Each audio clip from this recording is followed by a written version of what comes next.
va bien, je suis Paula et vous écoutez un nouvel épisode de Corpse Talk, un podcast de Marvel Planet.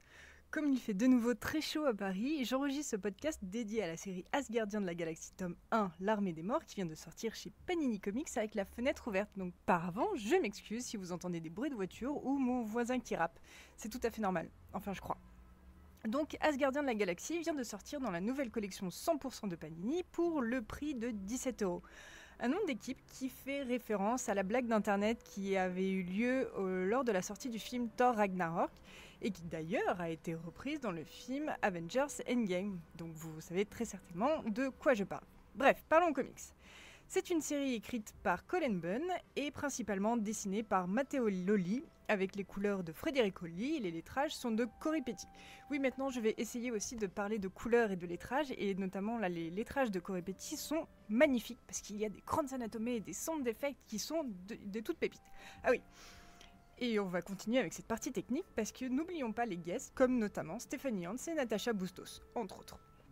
Alors, cette série Asgardienne, qui quand même est très secondaire, lit cependant les events Infinity Wars et probablement, un très gros probablement, Wars of the Realms, mais je mets juste un très gros probablement étant donné que je ne l'ai pas encore lu. Je suis en retard dans mon marathon, ne me jugez pas. Ah oui, je dis aussi secondaire parce que le casting déterre quand même des personnages peu vus ou que moi j'ai l'impression que c'est la première fois que je les vois ou à peu de choses près. Bref, c'est pas le top du top, mais ça veut rien dire. Donc, il y a Annabelle Riggs, Brunhilde, à savoir une Valkyrie blanche et blonde, mais maintenant, il n'y a pas qu'elle, Scrooge et ses mitraillettes et sa hache, et c'est des trucs chelous, Sorg la grenouille, Thunderstrike et Angela qui est Sansera. Ah oui, et j'oublie pas, il y a aussi le Destructeur. Vous savez, la grande machine à tuer, le grand truc, l'armure, bref, ça crache du feu.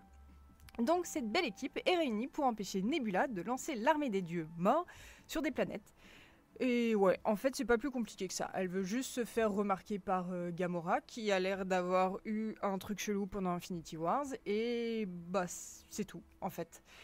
Et bah vous savez quoi, bah, c'est pas grave parce que ça fonctionne en fait.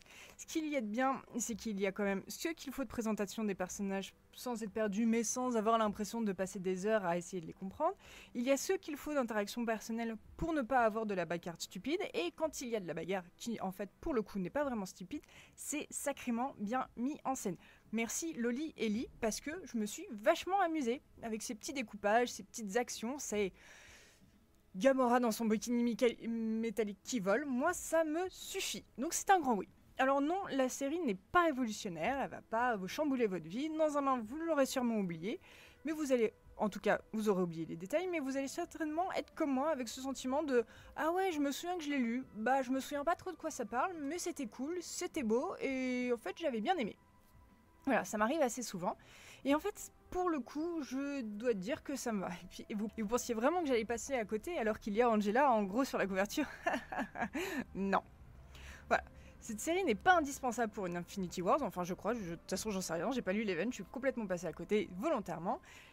Et à mon avis, elle ne sera pas indispensable pour War of the Ring parce que s'il y a besoin de faire référence dans les events, en fait ils vont y aller carrément, ils vont dire ça, c'était vu dans Asgardiens de la Galaxie, mais bon, on va passer à autre chose. En tout cas, moi j'attends le tome 2 pour avoir la grande réponse à ma question. Mais j'en dis pas plus pour ne pas vous cacher votre plaisir si jamais vous lisez Asgardiens de la Galaxie, tome 1, L'Armée des Morts. Mais tout ce que je peux vous dire, c'est que c'était assez agréable. Et pour finir l'été, surtout quand il fait chaud, c'est pas plus mal.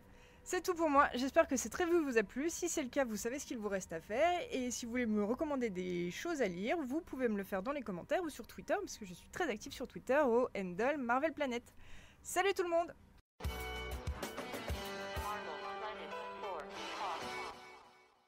Si vous avez aimé cet épisode, vous pouvez retrouver l'intégralité des podcasts MCU Talk et Corpse Talk sur iTunes, Spotify et autres.